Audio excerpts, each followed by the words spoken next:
I knew I was gay. It was never a question. I remember being in kindergarten on the playground. I remember this vividly to this day. Being in kindergarten, hiding in the corner of the playground because I knew that I liked other boys in my class in a way that I wasn't supposed to like them. And I knew from the TV that the way I felt was considered immoral. I knew that from the church I went to with my parents, that people that felt these things would go to hell. I knew that what I was feeling was wrong according to the world around me. And I remember thinking, how can I trick a girl into marrying me, and how can I trick a girl into having my babies so no one will think I'm gay? When I look back and think that as a kindergartner, I had to struggle with that question as a kindergartner when most scared so I can convince everyone that I'm not gay. To put that kind of burden onto a kid that age, it's wrong. It's sick. Middle school was the worst to me, and she goes, "Can I ask you a question?" And I'm so excited to talk to anyone at this point. I go, "Of course, of course." And she says to me, "Are you a faggot? No offense." It felt like someone had taken a knife and just twisted it in my heart. I had gone to that school thinking I could trick everyone into thinking that I wasn't gay, which I look back and I grimace at the thought of that now, but at the time it felt like the most important thing in the world was to trick everybody.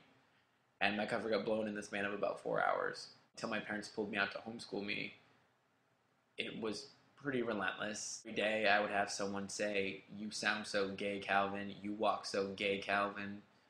Are you gay, Calvin? Are you a faggot?" And I would always go, "No, no, what are you guys talking? Oh my God, gay people are so gross. What are you talking about? Oh, I could never be one of them." So like I said, my parents pulled me out. They homeschooled me. It was kind of unspoken why. Didn't stop. I had pictures of dicks shoved in my locker. I had people write on my car in the snow with their fingers, "Calvin is a faggot." Someone made a webpage about me with images of my face, and they used like MS Paint, because this was mid 2000s, so MS Paint was still high tech at this point. Like to put like dicks like all around my face. I was constantly asked by my peers, "Are you gay? You sound so gay. You walk so gay."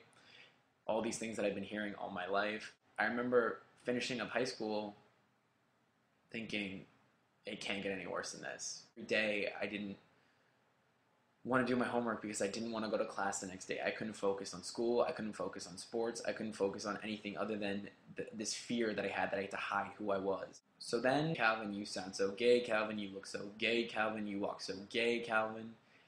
And I kept saying, "No, of course not, no." So a year after living in Westchester, I decided that I can't do it anymore. It's too...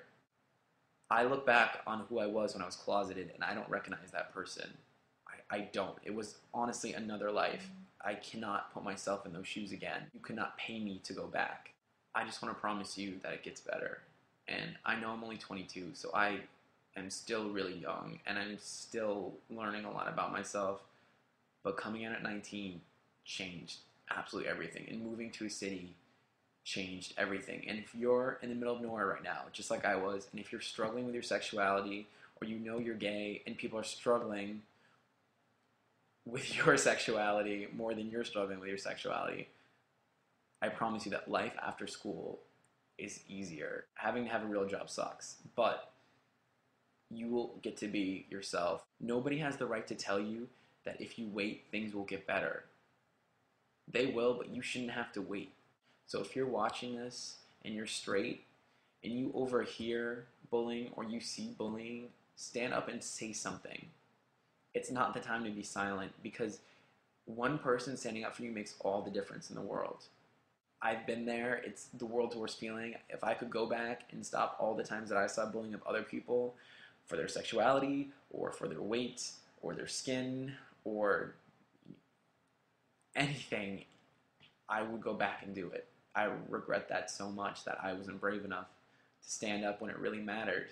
I can say Whatever you're feeling right now, however you're feeling right now, you're definitely not alone, and you definitely aren't the only person who's ever felt like that before.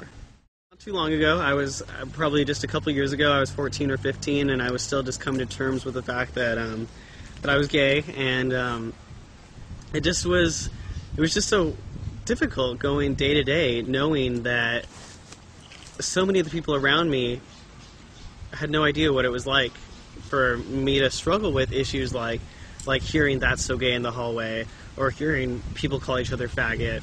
A lot of times I did just want to just wait and stick it out, and I just kept telling myself, like, it's okay, I'll just have such a better life when I get to college, or when I get out of school altogether, because that's when I'll be able to actually be myself and live. And so I tried that for a couple years. I went day to day, and it didn't get any better. And I realized, hey, I'm gonna be here for a while. Why should these next couple years be any less than perfect for me? Because I deserved a good life. I deserve to be happy. I tried and succeeded at making it better for myself. I didn't just wait and hope that it would get better. I found a whole world of people and of places and of experiences that I never thought I would have. Just because I stopped for a moment and I thought to myself, hey, it doesn't have to be this way. I don't have to be alone in my high school. I can go out and see what the world has to offer me. And so before I knew it, I was starting my own gay straight alliance. My moment of realization happened almost exactly a year ago in August, and it was the week before my 15th birthday. And it was before I had even challenged my own gender, sexuality, and I was just struggling with my identity to make it better for myself, because I'm not going to wait until I get out of high school and I go to college and move out, because right now is where I am, and right now is where it needs to change. And it can happen for anybody. It has to take that moment of realization, and hopefully it doesn't happen when you've already taken the pills or already tied the noose, because it doesn't need to happen then.